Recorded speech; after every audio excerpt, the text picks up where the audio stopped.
Okay, Chirma, today our topic is epicycloid. And epicycloid. So cycloids are already two types in Japan. Cycloids are two types. Epicycloids and hypocycloids. Okay, so two types of cycloids are there. So what is the purpose of cycloids? Cycloids purpose in Japan. So gears తయారు చేయడానికి gear trains కానీ gears కానీ ఓకేనమ్మా లేదా bearings తయారు చేయడానికి ఎక్కువ మనం సైక్లాయిడ్ కర్వ్స్ అనేది ఉపయోగిస్తాం. దాన్ని స్పెషల్ కర్వ్స్ అంటారు. ఏం కర్వ్స్ అంటారు? ఇవి special curves topics. Cycloid one part. Cycloid లో మళ్ళీ epicycloid and hypocycloid. Okay, epicycloid and hypocycloid అని టూ టైప్స్ ఆఫ్ సైక్లాయిడ్స్ వాడతాం. సో జనరల్ సైక్లాయిడ్ అంటే మనం చెప్పిన డెఫినేషన్ ఏంటమ్మా? ద సర్కిల్ ఒక ఫిక్స్డ్ పాయింట్ ఫిక్స్ చేసి ద సర్కిల్ ఎలా చేయాలమ్మా? అలాగే స్ట్రైట్ లైన్ రన్ అవుతున్నప్పుడు ఆ ఫిక్స్డ్ పాయింట్ కర్వ్ ఎలా జనరేట్ చేస్తే ఆ కర్వ్ని మనం సైక్లాయిడ్ కర్వ్ అంటాం. సో దీంట్లో ఇపిసైక్లాయిడ్లు ఏంటంటే జనరల్గా మనకి మెయిన్ చూడమ్మా సర్కిల్స్ ఉంటాయి. ఏంటంటే ఫస్ట్ డైరెక్టింగ్ సర్కిల్ అంటాడు. Directing circle. Second one is the generating circle అంటారు. జనరేటింగ్ సర్కిల్స్ అనే టూ టైప్స్ ఆఫ్ సర్కిల్స్ ఉంటాయి. సో మీరు ఎప్పుడైనా సైకిల్ బ్యాక్ వీల్ లేదా మోటార్ సైకిల్ బ్యాక్ వీల్ ఇప్పి ఉన్నప్పుడు చూడమ్మా దాంట్లో బేరింగ్స్ ఉంటాయి మనకి. సో చిన్న చిన్న బేరింగ్స్ ఉంటాయి. ఆ బేరింగ్స్ చూడమ్మా సైకిల్ ఒక సైకిల్ యొక్క షాఫ్ట్ ఉంటుంది. ఆ షాఫ్ట్ మీద ఇక్కడ దీని మీద బేరింగ్స్ ఉంటాయి. ఓకేనా? సో ఇది చూడమ్మా మనకి ఈ సర్కిల్ ఎలా రొటేషన్ అవుతుంది, దాన్ని బట్టి కర్వ్ ఎలా జనరేట్ అవుతుంది అనేది దీంట్లో మనకి చూడమ్మా. దీంట్లోనేమో ఇది ఏంటమ్మా డైరెక్టింగ్ సర్కిల్ అంటారు. ఈ లోపల ఉన్న చూసారా దీన్ని ఏంటారు? జనరేటింగ్ సర్కిల్ అంటారు. ఇది మళ్ళీ టైప్స్ ఆఫ్ ఇపిసైక్లాయిడ్ అండ్ హైపోసైక్లాయిడ్ బట్టి మారిపోతుంది. ఈ టైప్స్ ఉంటే కనుక దీన్ని హైపోసైక్లాయిడ్స్ అంటారు. ఏమంటారు? దీన్ని హైపోసైక్లాయిడ్స్ అంటే ఇది జనరేటింగ్ సర్కిల్ ఎక్కడ ఉందమ్మా? లోపల వైపు ఉంటుంది. డైరెక్ట్ సర్కిల్ లోపల వైపు ఉంటే కనుక దాన్ని ఏమంటారమ్మా? హైపోసైక్లాయిడ్స్ అంటారు. ఇప్పుడు మనం చెప్పే టాపిక్ ఏంటంటే ఇపిసైక్లాయిడ్. ఇపిసైక్లాయిడ్ ఎలా చేస్తుందంటే జనరేట్. ఓకే, ఇదంతా కూడా ఏ సర్కిల్ అంటారమ్మా? దీన్ని డైరెక్టింగ్ సర్కిల్ అంటారు. ఏం సర్కిల్ అనేది? Directing circle. సో ఈ డైరెక్టింగ్ సర్కిల్ మీద జనరేటింగ్ సర్కిల్ ఉంటుంది. సో జనరేటింగ్ సర్కిల్ ఏం చేస్తుందంటే రొటేషన్ అవుతుంది. ఇలాగా రొటేషన్ ఎక్కడికి పూర్తిగా రెవల్యూషన్ కంప్లీట్ అయిపోతుంది. ఓకే, బేరింగ్ అలా తిరుగుతుంది అన్నమాట.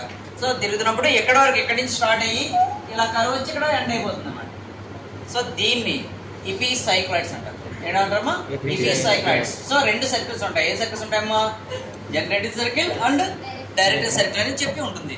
జనరేటింగ్ సర్కిల్ ఏమో చిన్న సర్కిల్, డైరెక్ట్ సర్కిల్ పెద్ద సర్కిల్. ఓకే, సో ఇపిసైక్లాయిడ్ జనరల్గా అవి ఇపిసైకిల్ దేనికి ఉపయోగిస్తారు అంటే గేర్ ట్రైన్స్ ఉంటాయి. ఇపిసైక్లాయిడ్ గేర్ ట్రైన్స్ ఉంటాయి. ఓకే, లేదా సైక్లాయిడ్ ఇంజిన్ ఒకటి ఉంటుంది. సో ఇవి డిజైన్ చేయడానికి ఎక్కువ ఉపయోగిస్తూ ఉంటారు. ఓకే, బేరింగ్స్ కానీ లేదా గేర్ ట్రైన్స్ కానీ గేర్స్ కానీ తయారు చేయడానికి దీన్ని ఉపయోగిస్తుంటారు. Okay, special curves. So now we have discussed about how to draw the easy way.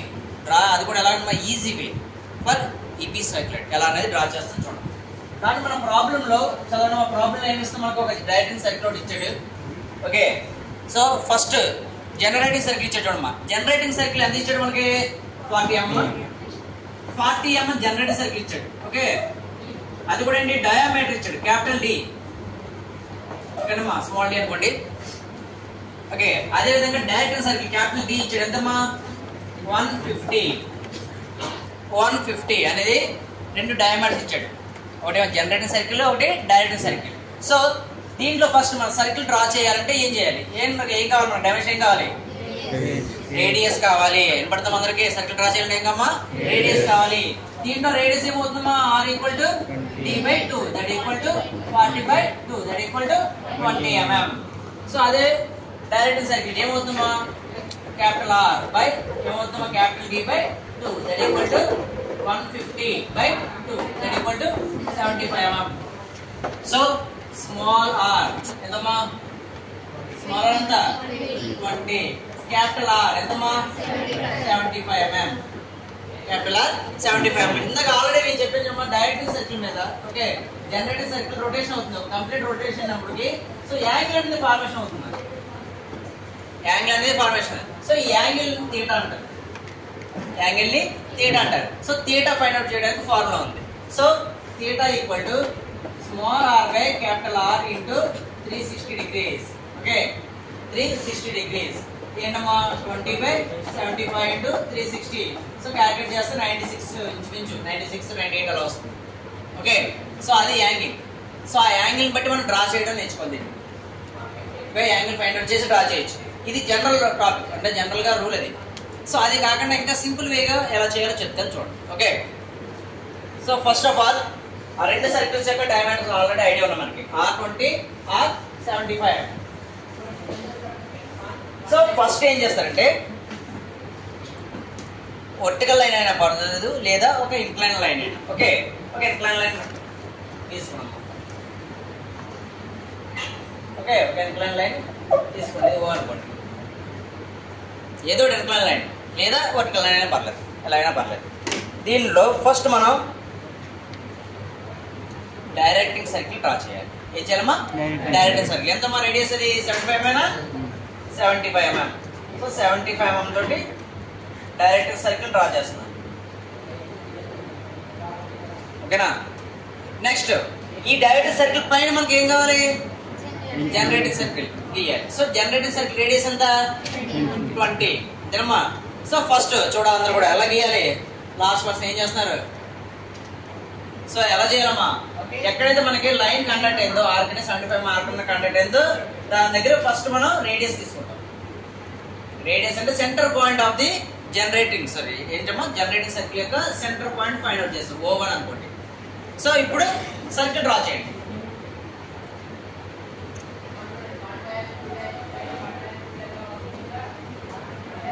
Okay, circle draw చేస్తాం. అంటే ఇది సర్కిల్ డ్రా చేస్తాం. ఓకే, ఇది ఏ సర్కిల్? అది జనరేటింగ్ సర్కిల్, ఇది డైరెక్టింగ్ సర్కిల్. రెండు సర్కిల్స్ డ్రా చేస్తాం. ఓకే, నెక్స్ట్ ఏంటమ్మా, ఇక్కడ స్టార్ట్ అయ్యి సో కర్వ్ వస్తుంది, జనరేట్ అవుతుంది. ఎంత వరకు అనేది మనకి ఏంటమ్మా యాంగిల్ బట్టి తెలుస్తుంది. అంతేనా? యాంగిల్ ఎంత? 96 degrees ఫైండ్ అవుట్ చేస్తాం. సో ఆ యాంగిల్ తోటి ఒక లైన్ తీసుకోవచ్చు. ఓకేనా? లేదా ఫస్ట్ ఏం చేస్తారంటే, ఫస్ట్ స్టెప్ ఏం చేస్తారంటే సర్కిల్ని డివిజన్ చేసుకుందాం. ఏం చేద్దామా? సర్కిల్ని డివిజన్ చేస్తాం. 12 parts డివిజన్ చేద్దాం. సో 12 parts ఐడియా ఉంది కదా మనకి, ఆల్రెడీ మనం చెప్పాను. ఒకసారి మళ్ళీ చెప్తాను చూడండి. Okay, horizontal line. So vertical line ఎలా ఉందమ్మా? సో ఈ యాంగిల్ బట్టి పెడతాను చూసుకోండి. ఓకే, సో ఎంతమ్మా? 30 కదా. ప్రతి యాంగిల్ ఎంత ఉండాలమ్మా? 30, 60, 120 అలా వస్తుంది. ఓకేనా? సో ఆ యాంగిల్ బట్టి ఫస్ట్ మనం డ్రా చేస్తాం చూడండి.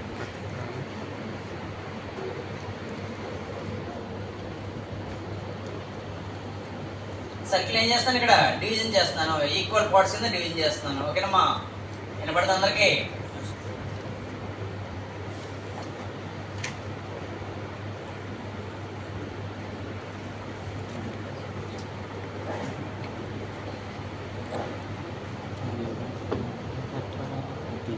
ఈక్వల్ పార్ట్స్ కింద డివిజన్ చేస్తాను. మళ్ళీ ఒకటి గుర్తించుకోండి, ఇక్కడ ఏం పాయింట్ అండి? 1. ఓకే, సర్కిల్ ఎలా రొటేషన్ అవుతుంది? క్లాక్ వైజ్ రొటేషన్ అవుతుంది. Okay, so anti clock wise మనం పెడతాం పేరు. ఓకే, 2, 3, 4, 5, 6, 7, 8, 9, 10, 11, 12. అదే మనం సైక్లాయిడ్ ఏం చేస్తాం? హారిజాంటల్ తీసుకున్నాం. అవునా? హారిజాంటల్ లైన్స్ తీసుకున్నాం. ప్రతి పాయింట్ నుంచి 2 పాయింట్ కలుపుతున్నాం. సో ఇక్కడ కూడా ఓకే, ఇక్కడ కూడా మనం హారిజాంటల్ లైన్ కాదు, ఏం చేస్తాం? ఆర్చ్ డ్రా చేస్తాం. వినపడుతుంది అందరికి కూడా? ఆర్చ్ డ్రా చేస్తాం. ఎలా చేస్తాం చూడమ్మా. ఫస్ట్ ఆల్రెడీ 1 నుంచి వచ్చేసింది ఒక arc. Okay, generating circle. Okay, next ఏంటంటే అమ్మా చూడమ్మా 12 నుంచి ఆర్క్ వస్తుంది. ఓకే, నెక్స్ట్ ఎంతమ్మా? 11, 3 నుంచి. నెక్స్ట్ ఏంటమ్మా?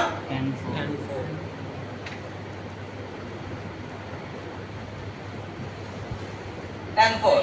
Okay, next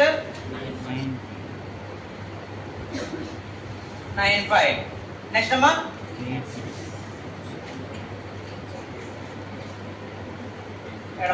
8, 6. నెక్స్ట్ ఇది 7. సో ఆర్క్స్ ఎలా చూసారమ్మా? అక్కడ స్ట్రైట్ లైన్ డ్రా చేస్తాం, ఇక్కడ ఆర్క్ లైన్స్ డ్రా చేస్తాం. ప్రతి పాయింట్ 2 పాయింట్ టచ్ అవుతుంది. కానీ అక్కడ చూడమ్మా సెంటర్ పాయింట్ ఒకటి C1, C2 పెట్టాం.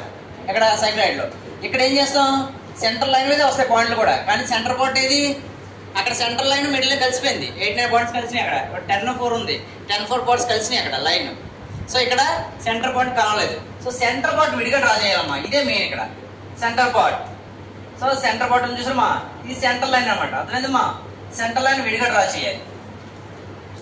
సెంటర్ లైన్ విడిగా డ్రా చేయాలి. అదవుతుందమ్మా. ఆ సెంటర్ లైన్ మీదే మనకి C1 C2 పాయింట్స్ పెట్టాలి. నెక్స్ట్ మీకు ఆల్రెడీ అక్కడ కూడా లైన్ డివిజన్ చెప్పకుండా ఏం చెప్పాను, డైరెక్ట్ సర్కిల్ యొక్క పాయింట్ తీసుకొని ఆర్క్స్ పెట్టమని చెప్పాను. పాయింట్ 12 పాయింట్స్ పెట్టమని. సేమ్ ఇక్కడ కూడా సేమ్ అలాగే చేద్దాం. ఎలా వస్తుందో చూద్దాం, ట్రై చేద్దాం పాయింట్. ఓకే, నెక్స్ట్ సర్కిల్ మన డివిజన్ 12 పార్ట్ చేస్తుంది చూసారమ్మా. 12 పార్ట్ చేసిన దాంట్లో ఫస్ట్ పార్ట్ ఓకే 2 3 4 ఒకసారి 1కి 2 సార్లు చూసుకోండి. ఓకే ఓకే, యాంగిల్ చిన్న చిన్న తేడా వస్తే ఆటోమేటిక్ కొంచెం తేడా వస్తుంది, చూసుకోవాలి. ఓకేనా? సో 12 పార్ట్స్ 0 నుంచి దేని పెట్టాలి? మా సెంటర్ లైన్ మీద పెడతాం చూడమ్మా. 1 2 3 4 5 6 7 8 9 10 11 12. ఓకే 1 ఇక్కడ 2 3 4 5 6 7 8 9 10 11 12 1. సరిపోయిందమ్మా. సో ఆ పాయింట్స్ వరకు మనం నేమ్స్ పెడతాం. ఎలా పెడతాం చూడమ్మా. నేమ్స్ ఏం పెడతాం ఇక్కడ? స్టార్టింగ్ పాయింట్ ఏమొస్తుంది ఇక్కడ 2. ఓకే 3 4 5 6 7 8 9 10 11 12 13. సో 1 అన్ని కూడా డాష్ పెడతాం. ఓకే అమ్మా, అన్ని కూడా డాష్. ఆల్రెడీ 1 2 పెట్టాం కాబట్టి డాష్ పెడతాం. ఓకేనా? సో లాస్ట్ పాయింట్ 1 వచ్చింది చూసారా, 1 0 1 centre point, direct circle centre point ఉందమ్మా. 1 పాయింట్ కలపండి.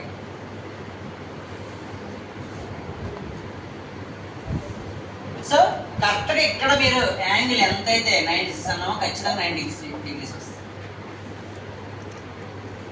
లేకపోతే ఏం చేయాలమ్మా, రివర్స్ లో చేయాలి. యాంగిల్ పెట్టాలి. ఫస్ట్ ఈ యాంగిల్ లైన్ పెట్టేసిన తర్వాత ఆ యొక్క యాంగిల్ 96 డిగ్రీస్ ని 12 పార్ట్ చేయాలి.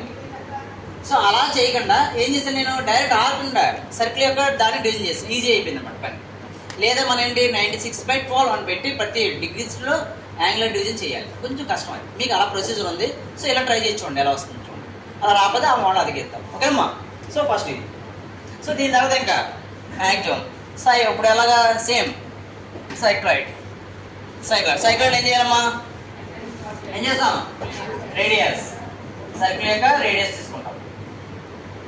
ఓకే సర్కిల్ యొక్క రేడియస్ తీసుకొని ఓకే 2 నుంచి ఏంటమ్మా సెకండ్ లైన్ మీద వచ్చింది. మళ్ళీ సేమ్ అంతా కూడా థర్డ్ లైన్.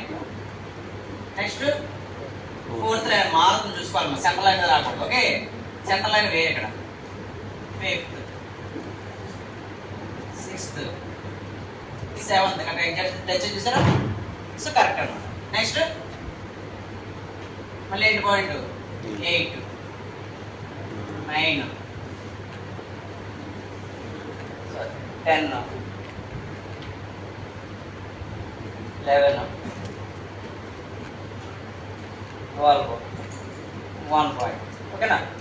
సో అలా ఖచ్చితంగా పాయింట్స్ వస్తాయి. ఆ point names ఏమనుకున్నారమ్మా, P1 P2 okay P1 P2 P2 P3 P4 P5 P6 అప్పుడు లాస్ట్ ఏం వస్తుందో P1 P12 వస్తుంది. ఓకే అలా పెట్టుకుని ఈ పార్ట్స్ కలపండి అంతే. ఓకే P పార్ట్స్ ఏదైతే ఉందో P పార్ట్స్ కలపండి.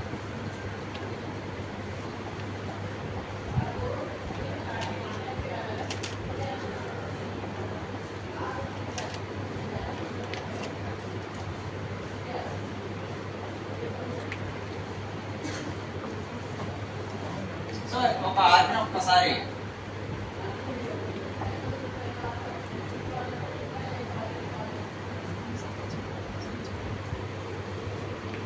Okay this is the ఎపిసైక్లాయిడ్ curve. ఓకేనమ్మా, ఇంకా ఇది ఎపిసైక్లాయిడ్ కర్వ్. సరిపోయిందా? డయాగ్రామ్ సరిపోయిందా? ఎగ్జాక్ట్ వచ్చిందమ్మా.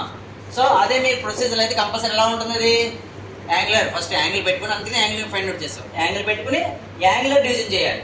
యాంగులర్ డివిజన్ ఒక పాయింట్ పెట్టుకుని 12 పార్ట్స్ చేసుకుంటూ లైన్స్ గీసుకుంటూ రావాలి. C1 C2 కనిపెట్టాలి. ఆ C1 C2 ఈజీగా కనిపెట్టాం. ఏంటి బై ఏం చేసాం ఆర్క్ డైరెక్ట్ తీసుకొని పాయింట్స్ అంటే సైకిల్ మీరు 12 పార్ట్ చేశారు కదా, ఈక్వల్ పార్ట్ ఎగ్జాక్ట్గా చేయాలి మీరు. ఆ చేసాం అదే పాయింట్ పెట్టుకుంటే 2 సార్లు చేయకూడదు మీరు. చాలా ఈజీగా అనమాట. ఎంత ఈజీగా మనకి ఏ టెక్స్ట్ బుక్లో లేదు. సో జనరల్గా ఏంటంటే మనం అనుభవం మీద చెప్పేది. సో ట్రై చేసి చూడండి, కరెక్ట్గా వస్తుందని నమ్మకం. రాకపోతే మళ్ళీ ఓల్డ్ మోడల్ మనకి ఏమంటారు, ట్రై చేసి చూడండి ఒకసారి. ఓకే, ఆపండి.